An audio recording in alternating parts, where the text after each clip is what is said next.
comfort picks for a reason, right? They are able to get you wins when you don't expect to win.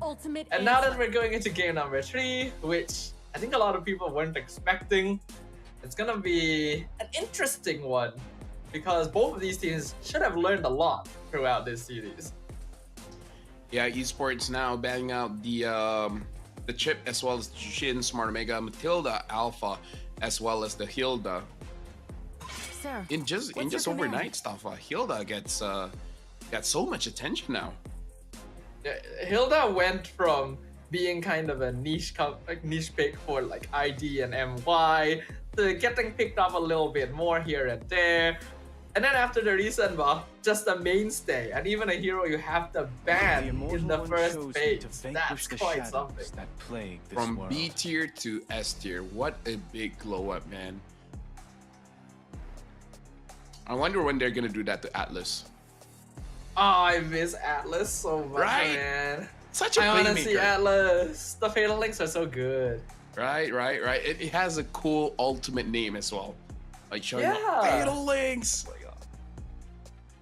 Good stuff. Well, we're not gonna be seeing it here for now, but there are other heroes that we have to.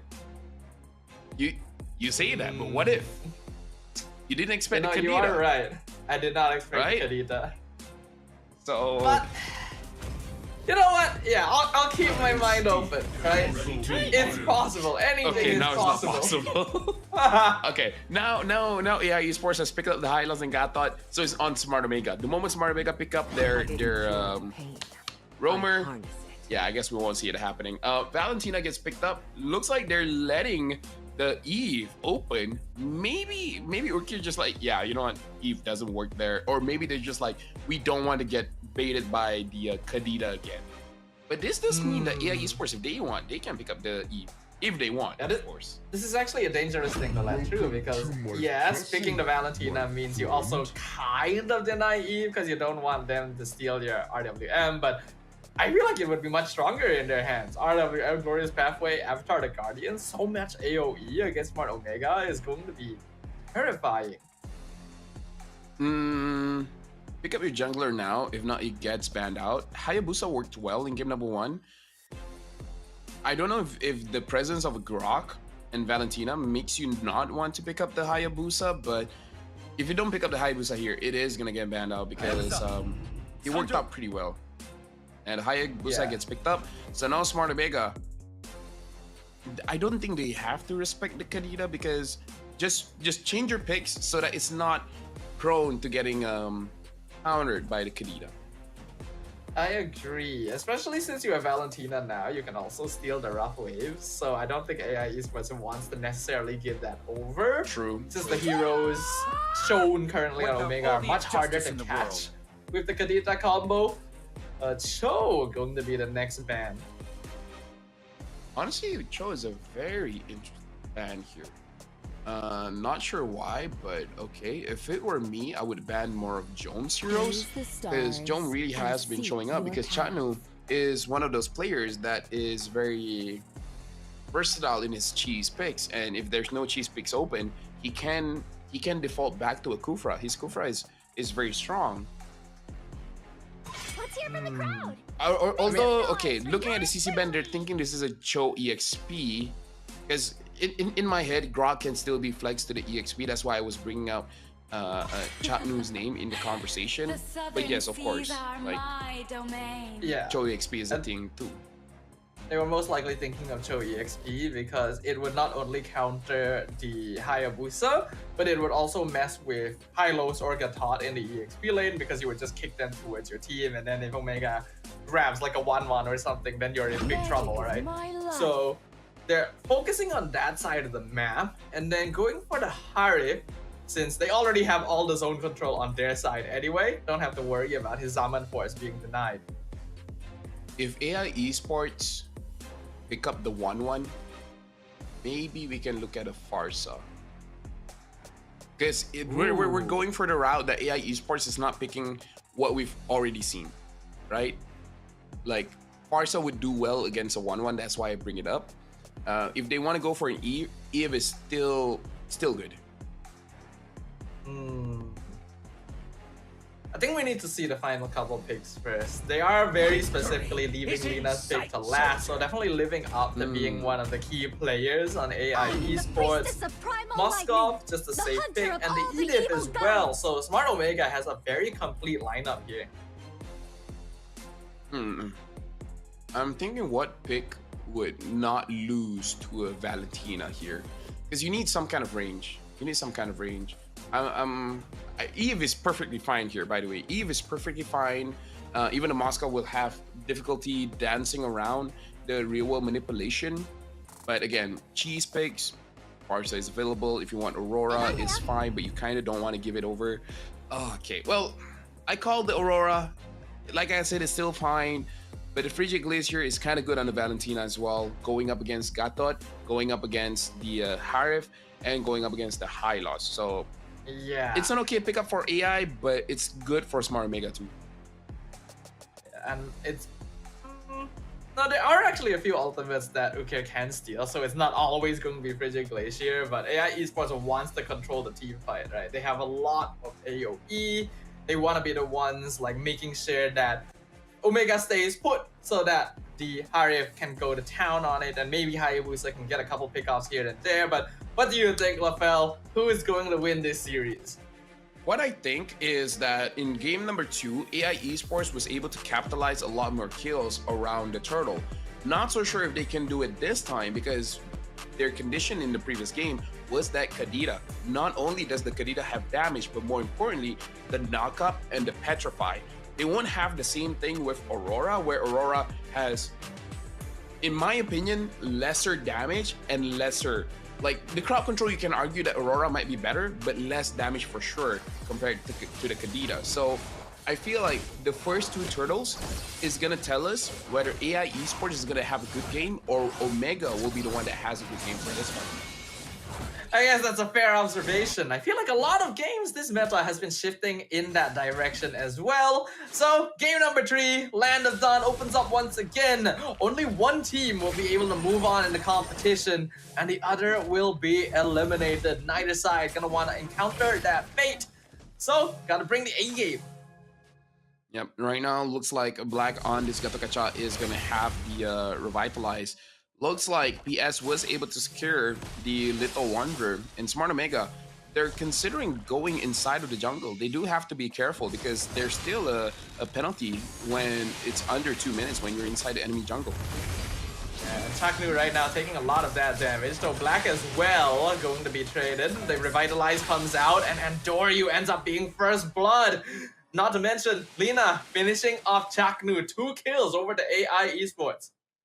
I'm not so sure why Smart Omega wanted to go for that play, because even like the Grok is an aggressive hero, but you have to remind yourself that under 2 minutes, there's a penalty when you're inside the enemy's jungle, and you're gonna take much more damage. So even if the Aurora doesn't have damage comparable to a Kadita, it kind of works itself out because you're inside the jungle anyway. So more damage for Lina. So you will definitely get punished. I feel like Smart Omega, that was a risk that they can usually take. But I don't know. For me, that was a risk not worth taking.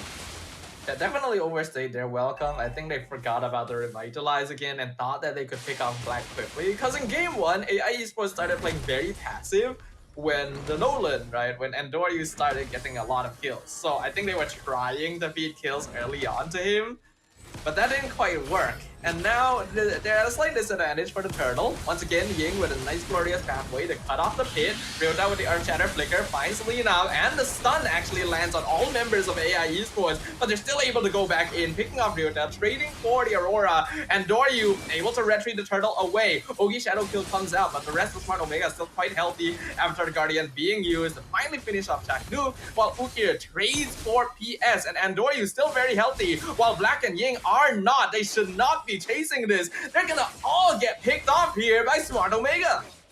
Yeah, so we were talking about whoever controls the turtle.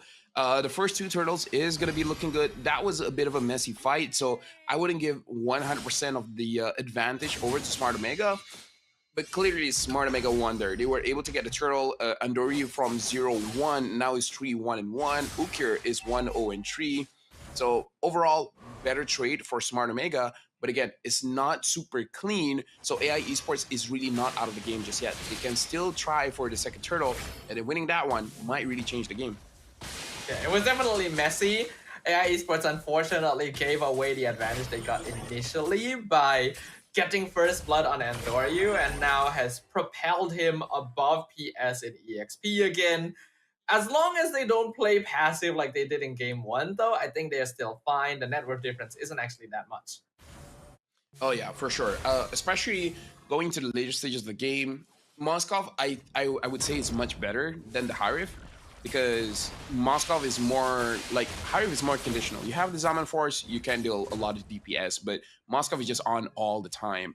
Looking at the itemization here, looking at the gold difference, there's no gold difference between the Moskov and the Harif, so it looks like the gold lane, it really doesn't make that big of a difference. And knowing Jom, the big J himself, he really can carry the team. So AI Esports, I feel like they can fight in the later stage of the game. They definitely can fight, but it's risky. It's risky because you're going up against Jom on that Moskov. I do think that Smart Omega's draft just scales better into the late stage as well, because they have so many different sources of damage. So AI Esports wants to be careful of that. Ideally upping the ante, getting a bit of a lead back would be good, but looks like Smart Omega are doing the same, already poking out Black just a little bit, going for the second turtle.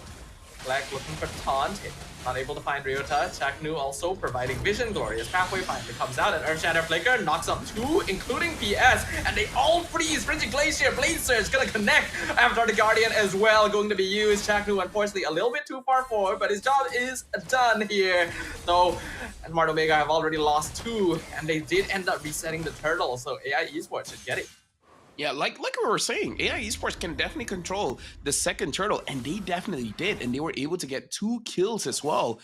AI Esports benefited a lot because they basically got 3 major objectives without trading anything. Doryu is trying to protect the top lane turret, but looks like he's been escorted out by Black. So AI Esports, they even get a turret off of the previous trade. This is a big swing for AI Esports. I am really wondering now what happened to AI Esports in game number 1. It just feels so different. Wild Charge gonna be used on Lina, alone in the jungle, and no passive, so he will be traded off. Glorious Pathway a bit too late, and a nice wall to make sure that AI cannot continue chasing them, but like Omega want to greed this a little bit more. Nah, they just want to go for the tower. Yep, Smart Omega right now.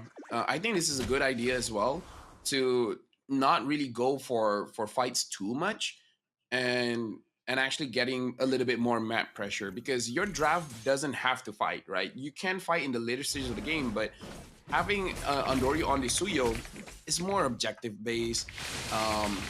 Jom can fight, but he's a very fast turret destroyer. So I feel like if they try to force fights, it won't be a good idea. There's a lot of beefy heroes on AI Esports, and if everyone is up, a lot of crowd control as well. So good decision making coming in from Smart Omega, not to take unnecessary fights.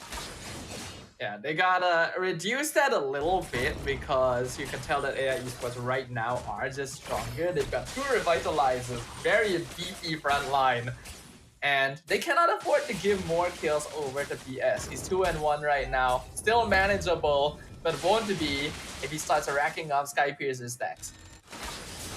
Doryu alone at the top lane, and this time I'm wondering if AI Esports can actually catch him, because what he did in game number 2 was splitting the map, going to the top side as well. Was punished in game number 2 by AI. Not so sure if it's the same case here, because different heroes are being used. And now AI, they really want to get his turtle.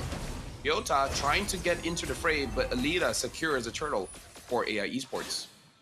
Yeah, I think Ying is showing a masterclass on how to utilize this high-lows aggressively, using the Glorious Pathway from behind, not just to get himself away from Smart Omega, but also to deny them any chance of getting close to the turtle. This high-lows is actually causing a lot of problems, because Omega are just not able to start fights the way they want to. Yeah, honestly, I felt like Hylos wouldn't be that great in this patch, but Ying is definitely showing something else. His zoning as well as Black is very good, and this makes it so much worth it for them to prioritize the Hylos and the Gatot, the first two picks. This is masterclass. AI esports, they really understand the core strength of the draft, and it really is on Ying and Black. I just personally wish we saw a little bit faster play, but it's understandable that they want to play it safe because it's already game 3. The network lead actually still very, very minuscule though, so Smart Omega can easily catch up at any time, and they do actually have the tower advantage too, since they've been playing a bit more for macro. Now, AI, they should be a little bit worried because Jome is scaling up like nobody's business. 0-0 and 0. They want to go for a fight onto Ryota as well as Ukir, but both have dashing abilities, which saves them from the glorious pathway. Smart Omega, they're playing it slow.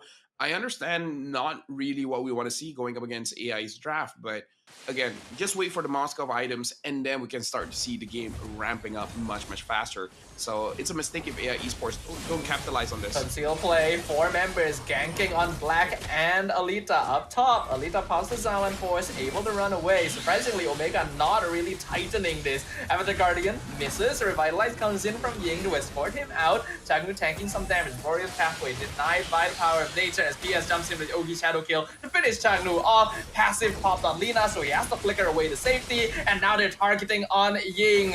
Dome, the damage coming through, taking out the high-lows, and now Black jumping in way too deep once again. Mega kill for Andoryu as Omega finally finds the fight they've been waiting for.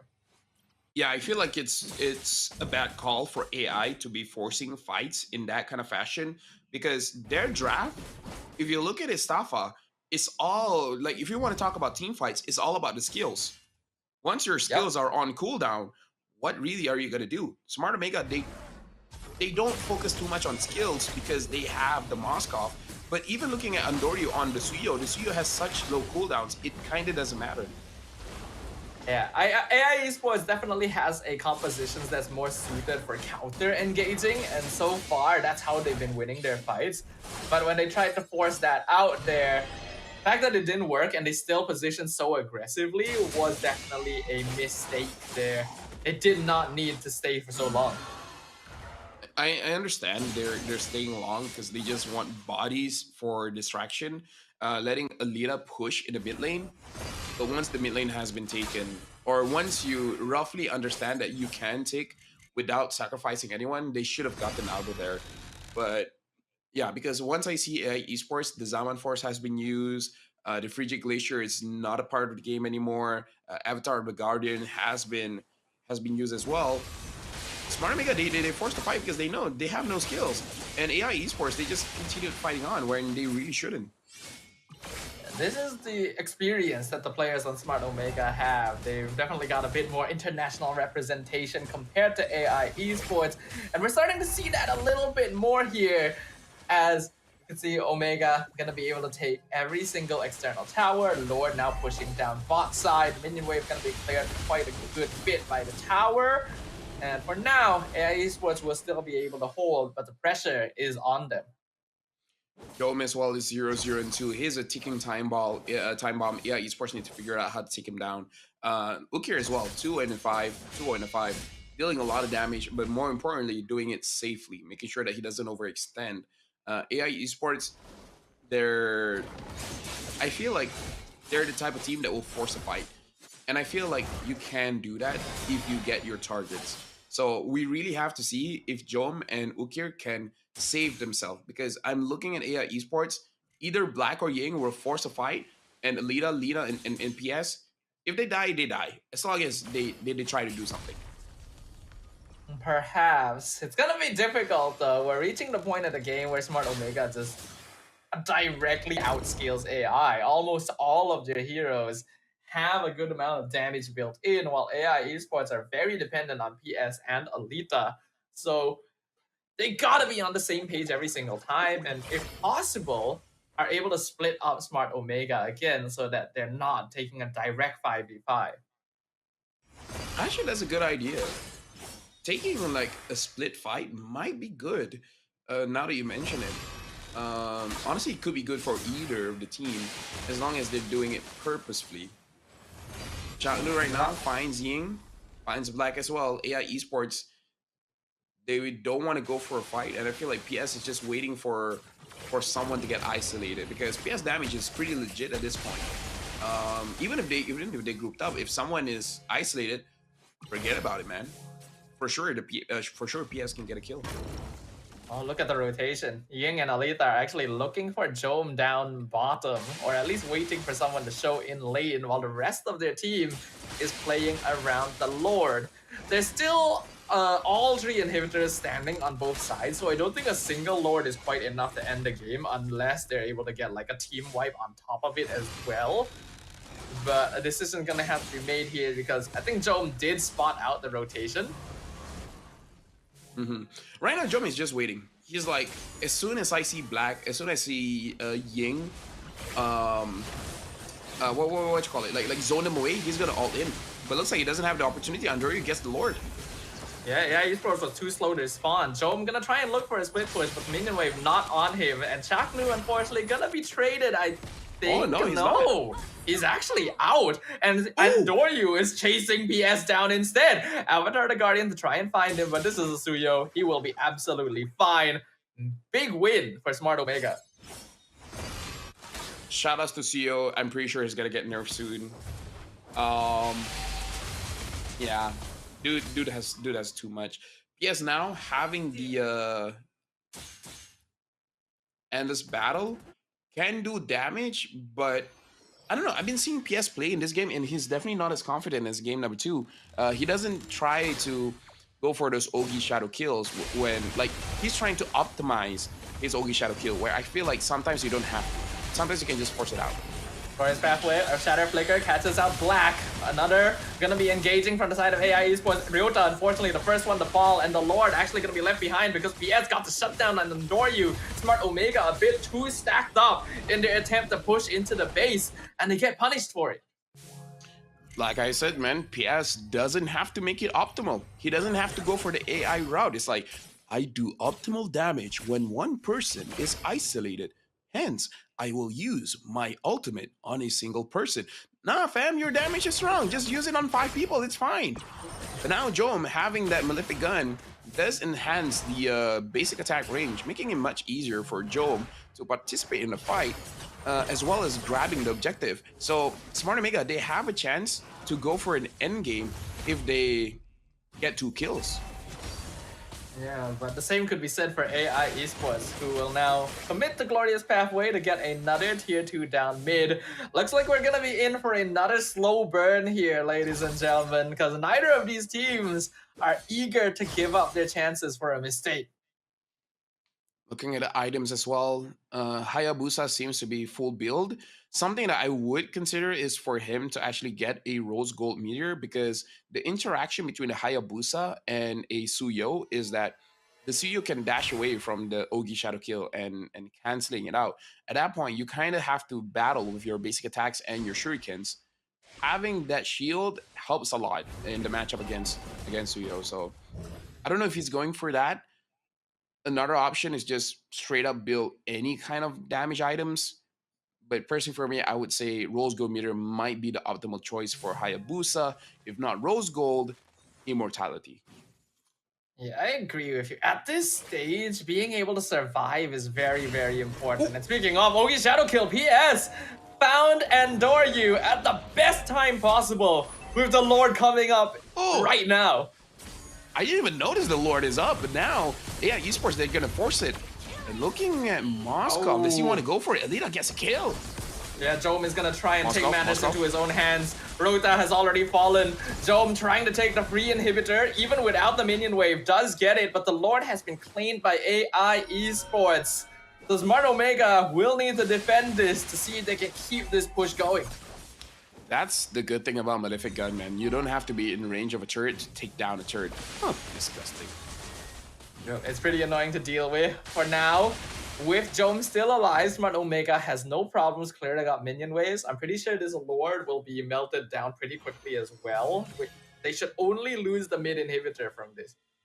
Yeah, AI Esports, they're delaying the Lord, but this does enable Ryota to get back. And having the Primal Wrath, yeah, they should be able to defend this. Might lose the top inhib, Andoryu in some trouble, gets away from PS. OMG Shadow Kill unfortunately does not connect.